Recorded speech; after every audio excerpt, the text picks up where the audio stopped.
La grâce de Dieu nous précède. La grâce, c'est la bonté, la compassion, la miséricorde, l'amour, voire la beauté, l'élégance. La grâce, dit l'épître de Jacques, la compassion emporte sur le jugement. Que ceci devienne une certitude joyeuse en nous. La compassion emporte sur le jugement.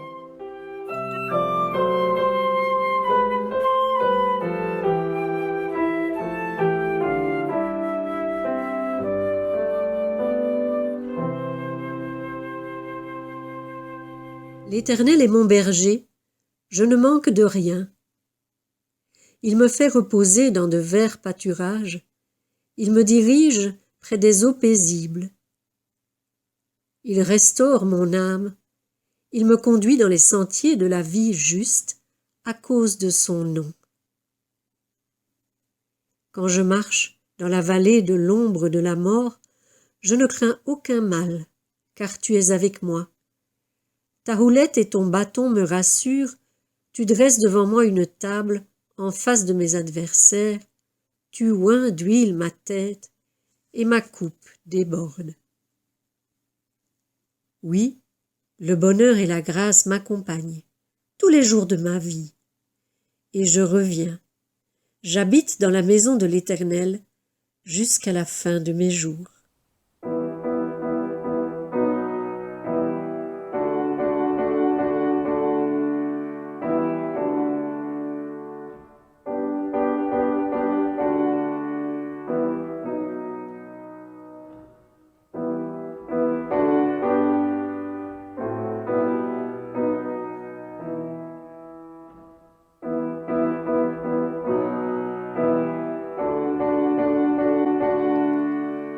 Évangile selon Matthieu, chapitre 25, au verset 31 à 46.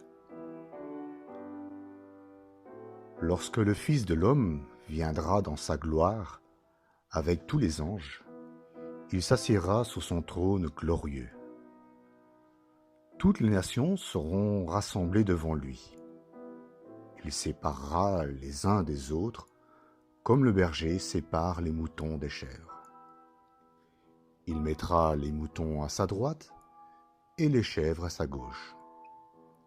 Alors, le roi dira à ceux qui seront à sa droite, « Venez, vous qui êtes bénis de mon Père, héritez le royaume qui a été préparé pour vous depuis la fondation du monde. Car j'ai eu faim, et vous m'avez donné à manger. J'ai eu soif, et vous m'avez donné à boire. J'étais étranger, et vous m'avez accueilli. J'étais nu, et vous m'avez vêtu. J'étais malade, et vous m'avez visité. J'étais en prison, et vous êtes venus me voir. » Alors les justes lui répondront, « Seigneur, quand avons-nous vu avoir faim et t'avons-nous donné à manger? Ou avoir soif et t'avons-nous donné à boire? Quand avons-nous vu étranger et t'avons-nous recueilli? Ou nu et t'avons-nous vêtu? Quand avons-nous vu malade ou en prison et sommes-nous venus te voir? » Et le roi leur répondra, « Amen, je vous le dis, dans la mesure où vous avez fait cela pour l'un de ces plus petits, l'un de mes frères, c'est à moi que vous l'avez fait. » Ensuite, il dira à ceux qui seront à sa gauche, « Allez-vous-en loin de moi, maudits, dans le feu éternel préparé pour le diable et pour ses anges. Car j'ai eu faim, et vous ne m'avez pas donné à manger. J'ai eu soif, et vous ne m'avez pas donné à boire. J'étais étranger, et vous ne m'avez pas recueilli.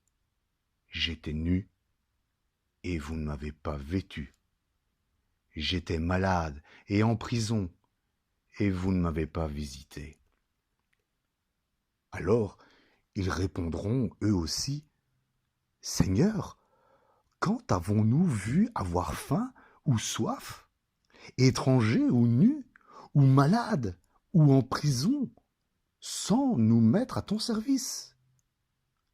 Alors il leur répondra, « Amen, je vous le dis, dans la mesure où vous n'avez pas fait cela pour l'un de ces plus petits, c'est à moi que vous ne l'avez pas fait. » Et ceux-ci iront au châtiment éternel, mais les justes à la vie éternelle. Dans l'Évangile selon Matthieu, les images s'alignent.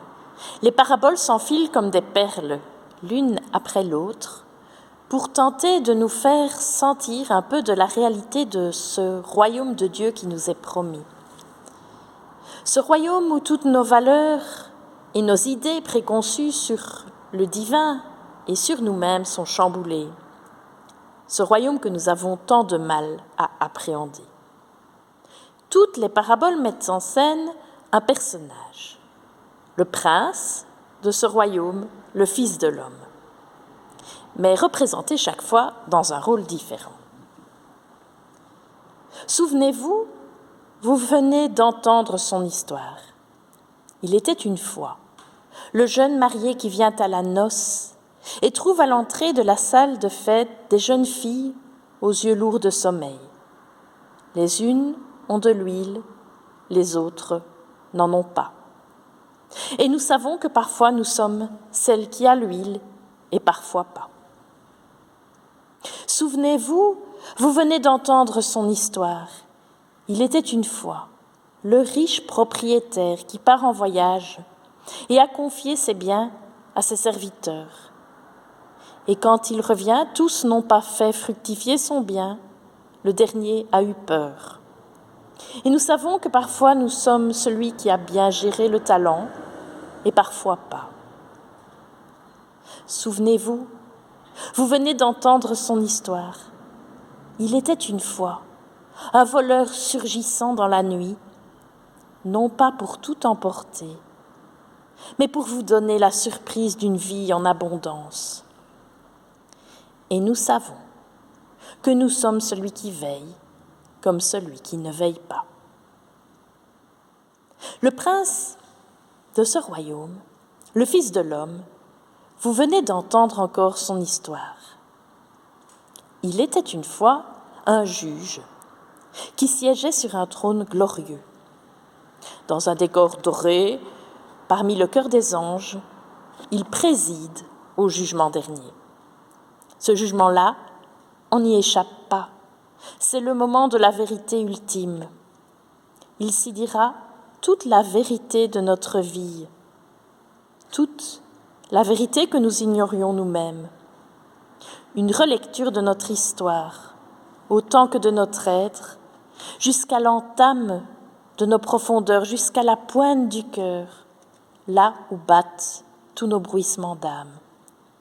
Et voilà que quelque chose sera tranché, quelque chose enfin sera dévoilé, qui jusque-là nous échappait. Qui nous sommes en profondeur. Toute notre vie sera relue.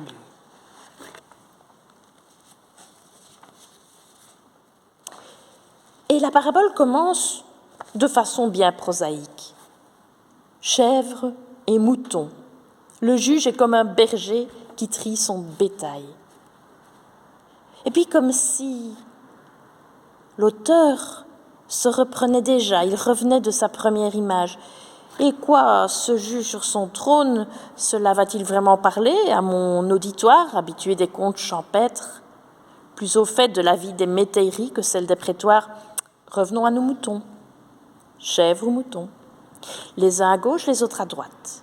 Je fais rouler l'image dans ma tête, et il me semble qu'ils ne sont pas très différents, ces bestiaux. Un seul cheptel, du petit bétail, des moutons, des chèvres, rien de bien étonnant, et les deux ont leur place. Où est la logique du grand tri final? Où est la logique du salut des uns et de la condamnation des autres? Pas de logique, mais on a l'habitude. Dieu n'est jamais logique, en tout cas jamais logiques comme nous. Tous les humains sont concernés. Les uns iront à gauche, les autres à droite. « Venez, vous qui êtes bénis, dit le juge, venez hériter du cadeau qui était préparé pour vous depuis l'aube des temps. Ne vont du bon côté, semble-t-il, que ceux qui sont prédestinés à y aller. » Et nous voilà bien mal embarqués, chers amis, car enfin, s'il y a bien une idée exécrable entre toutes dans le christianisme, c'est celle que certains seraient élus depuis toujours et d'autres pas. D'ailleurs, la parabole semble elle-même un peu effrayée à cette idée, car aussitôt on glisse sur un autre terrain. Non, les chèvres et les moutons ne sont pas si pareils en fait. Ce qui distingue les élus des réprouvés, ce sont leurs actions. S'ensuit une énumération de bonnes actions, qui lu trop vite ressemble à un descriptif de fonction pour diacre modèle, s'occuper des pauvres, des isolés, des exclus, etc. Serions-nous revenus du terrain de la prédestination vers celui des bonnes œuvres? Pas du tout. Bien au contraire, car ce que ce jugement nous présente, ce n'est pas que les justes ont bien agi pour être sauvés, mais qu'ils ont bien agi parce qu'ils étaient sauvés. La bonne théologie protestante est sauve aussi, et nous pouvons avancer le cœur léger sur le chemin de l'action. Car voilà, la parabole du jugement le dit, notre chemin de foi n'est pas principalement affaire de disponibilité intérieure, de croyance et de prière, mais c'est affaire d'action, de comportement, d'être au monde pour changer le monde. Devant les besoins criants d'une humanité toujours en souffrance, la nôtre, il y a 6 gestes à accomplir: nourrir, abreuver, accueillir, vêtir, soigner, visiter.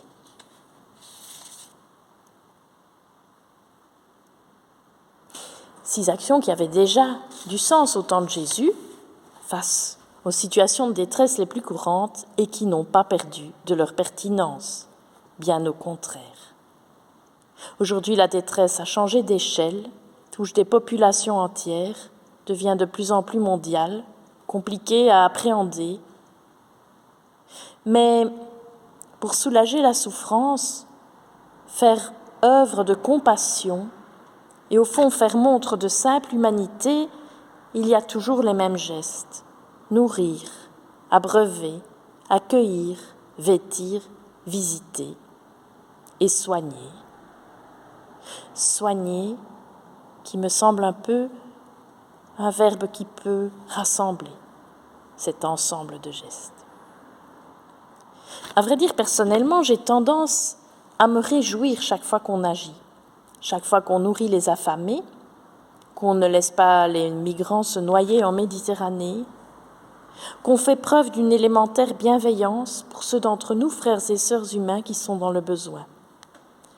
Et si des ONG ou des individus à titre personnel agissent ainsi au nom du Christ, je dirais Alléluia. Et je comprends tout à fait qu'on attende de nous, chrétiens, que nous soyons au service des plus fragiles de nos prochains. Car enfin, c'est bien de cela qu'il est d'abord question dans cette parabole-là. Parabole ou prophétie. Et peut-être qu'on a davantage là une prophétie qu'une parabole. Car depuis toujours, les prophètes nous le rappellent. Le jugement de Dieu, c'est une protestation contre l'injustice, une protestation contre le mal. Et chaque fois qu'un petit geste est fait sur cette terre pour lutter en faveur des opprimés et des laissés pour compte, c'est un peu de jugement qui se fait, un peu de royaume qui se fait. Et la terre est un peu davantage selon la volonté de Dieu, avec plus de douceur, plus de bienveillance, plus de compassion, attentive aux besoins élémentaires de chacune et de chacun. Il y a un peu moins de faim, de soif, de nudité, de peur, de haine. Le monde est un peu meilleur. Le royaume s'est approché. Voilà la prophétie. Mais il ne faudrait pas trop longtemps s'obstiner à lire ce qui n'est pas écrit, ni à ne pas lire ce qui est écrit. N'en déplaise à toutes les dames patronesses de toutes les époques, aux généreux visiteurs de prison, aux militants des droits humains, aux distributeurs de savons et de soupes populaires, nous ne faisons pas toutes ces actions pour faire comme Jésus. Car enfin, la parabole est claire. J'ai eu faim et vous m'avez donné à manger, j'ai eu soif et vous m'avez donné à boire. Le Christ, dans l'histoire, n'est pas celui qui se penche au chevet du malade pour lui donner un peu de bouillon. Le Christ, c'est l'assoiffé, le malade, le mourant. Étrange logique de Dieu, qui se donne à voir en ce messager blessé par la vie. Il est juste comme les autres, les bienveillants comme les indifférents, par-delà leurs actions très différentes, ont un point commun remarquable. Ils ne l'ont pas reconnu.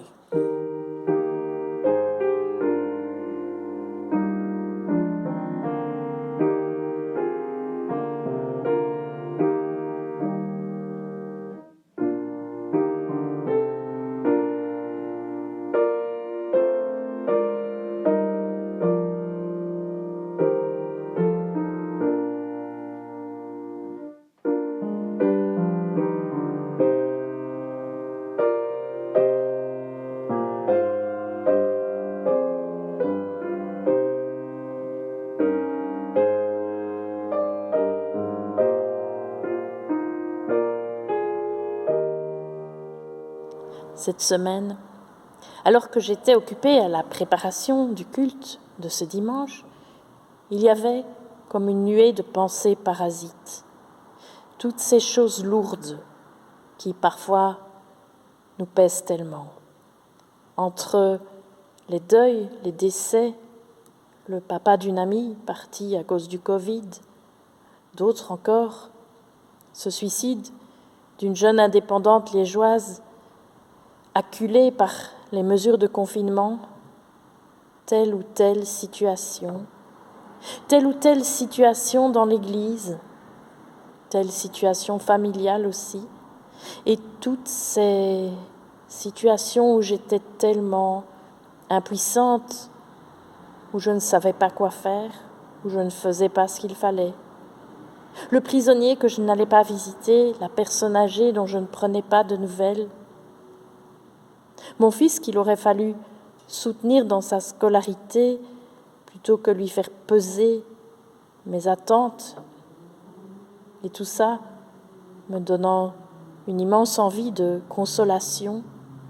Mais n'est-ce pas pourtant au pasteur de consoler les autres? Et comme je méditais sur la parabole du jugement, avec toutes ces lourdeurs qui me pesaient, j'ai senti venir une sorte de foudroiement. Vous savez, comme quand on entend vraiment une prophétie, que tout à coup, elle nous prend par le cou comme pour nous secouer, elle nous retourne et elle nous remet sur pied, le cœur brûlé, brûlant d'une compréhension nouvelle. Et c'est comme l'anticipation jubilatoire du jugement dernier, où tout sera mis en nous ainsi à l'épreuve du feu pour ne garder que le meilleur, ce qui mérite d'être sauvé, notre noyau profond, notre vérité profonde. La gloire du Fils de l'homme n'est pas d'être honoré, ni par nos cultes, ni par nos bonnes œuvres. Et nous nous trompons chaque fois que nous pensons agir pour lui, ou pire, agir en son nom. La gloire du Fils de l'homme est dans la fine pointe de la parabole. Et il nous faut en retirer bien plus qu'un changement de perspective intellectuelle. Il nous en faut une secousse existentielle. Le foudroiement d'entrevoir, comme à travers une déchirure dans un épais brouillard, la vérité profonde de la parabole, la gloire, la royauté du Christ, Fils de l'homme, envoyé du Père, signe du Père sur cette terre, est réellement là et uniquement là dans ceux qui ont faim, soif, besoin d'être accueillis, réchauffés, soignés, visités, réconfortés. Et nous sommes aussi ceux-là, celles-là, n'est-ce pas? Tellement vulnérables si souvent, tellement pauvres et dénués de tout, et tellement désespérément assoiffés d'espérance. Alors, la royauté du Christ, tellement méconnaissable à nos yeux, est là aussi, dans ce qui a faim, soif, besoin d'être accueilli, réchauffé, soigné, visité, réconforté en nous. Oui, je vous le dis, il est là notre Christ intérieur, dans nos parts les plus désemparées, dans nos parts en besoin, en souffrance, en cris de détresse, dans nos soifs, nos obscurités, nos anxiétés même. Il est là, notre Christ intérieur, elle est là, notre part divine, et jamais nous ne la reconnaissons. Ce n'est pas très étonnant. Tant de choses dans notre éducation, notre structuration sociale, la vision du monde dans laquelle nous baignons, nous incitent à mépriser ce qui est petit, humble, blessé, à détourner le regard devant ce qui, chez les autres, mais aussi chez nous, en nous, demande d'abord à être accueilli, pris en compte, soigné, aimé. Or, cessez de détourner le regard, voir enfin la dignité, prendre soin des besoins, c'est agir vers la justice. En nous, le Christ a faim. En nous, le Christ a mal. En nous, le Christ attend d'être accueilli, revêtu. Et c'est là qu'il faut le reconnaître. Étrange.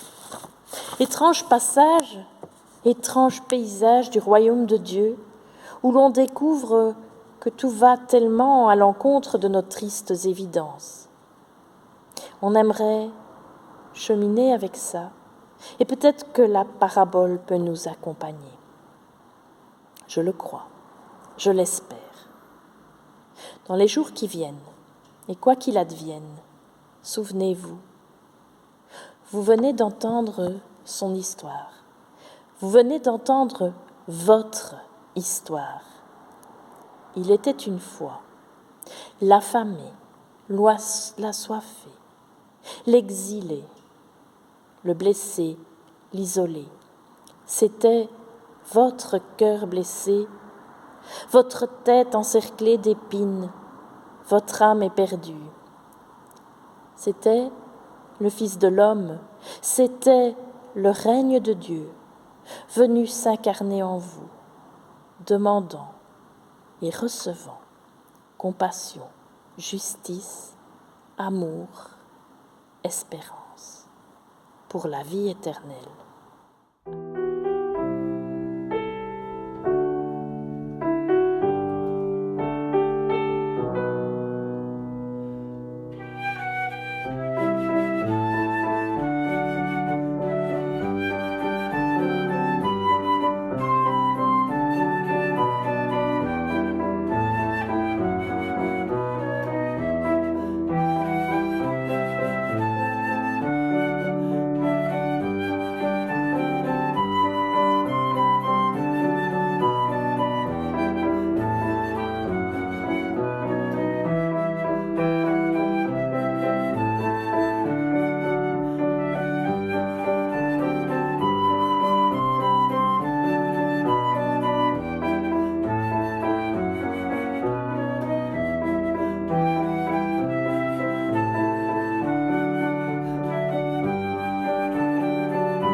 Det Tesfaye, également connu sous le nom de Séguène, était un migrant érythréen décédé le lendemain de son débarquement en Sicile le 12 mars 2018.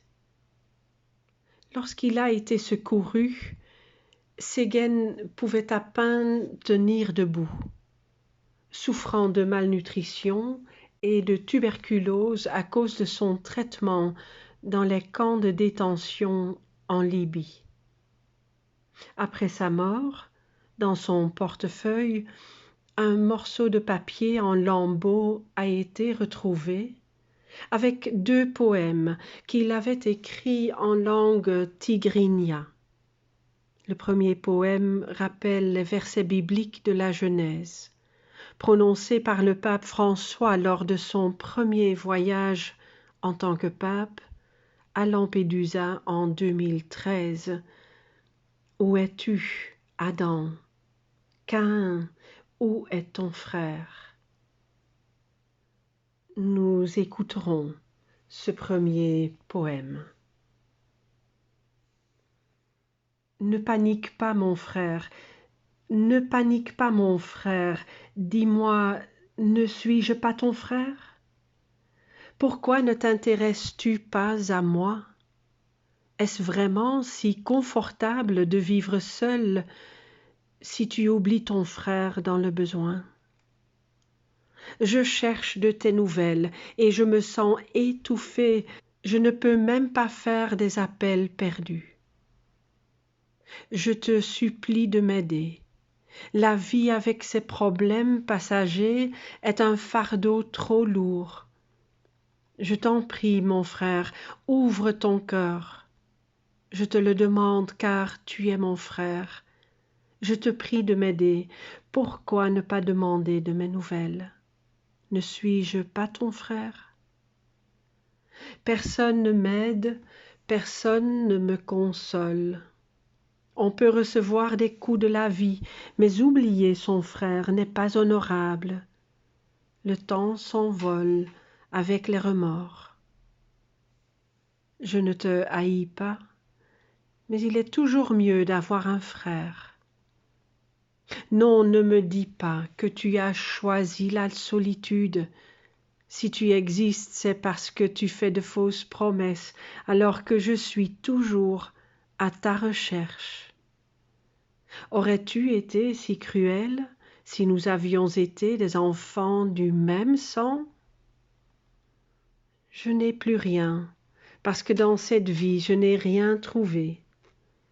Si je suis tolérant, cela ne signifie pas que je suis satisfait, car chacun de nous aura sa récompense, toi et moi, mon frère, nous gagnerons en faisant confiance au Seigneur.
Que Dieu soit autour de toi pour te vêtir, que Dieu soit en toi pour te nourrir, que Dieu soit avec toi pour te soigner, que Dieu soit au-devant de toi pour t'accueillir, pour que tu puisses à ton tour vêtir, nourrir, soigner et accueillir.